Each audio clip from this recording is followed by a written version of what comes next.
New Zealand's Prime Minister Chris Hipkins has extended the state of emergency for another 7 days after Cyclone Gabrielle hit the northern parts of the island last week.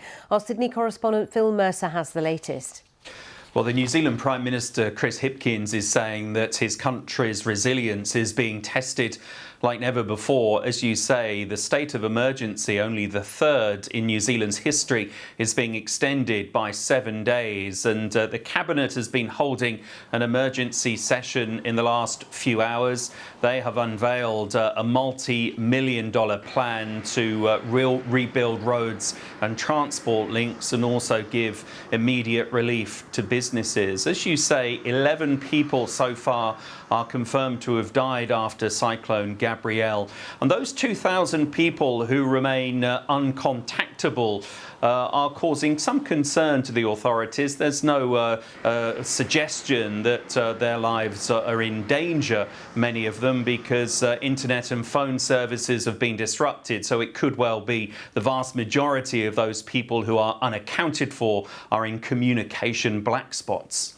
And in the meantime, the authorities are trying to figure out, the cost of rebuilding the devastated infrastructure, homes, businesses. It will be a high cost, won't it?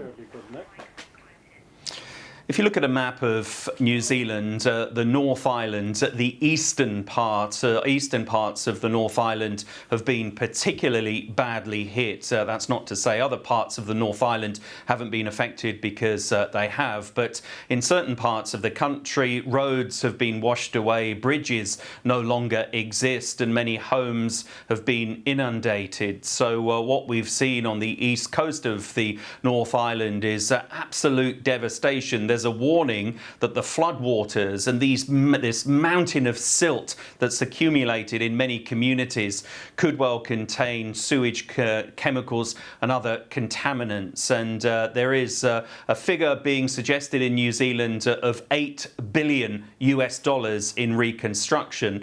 And the government says that the road ahead will be extremely long and expensive in terms of the rebuilding. And government officials say that the cost of recovering from Cyclone Gabrielle in New Zealand could rival the costs of the recovery from the earthquake in the city of Christchurch in 2011.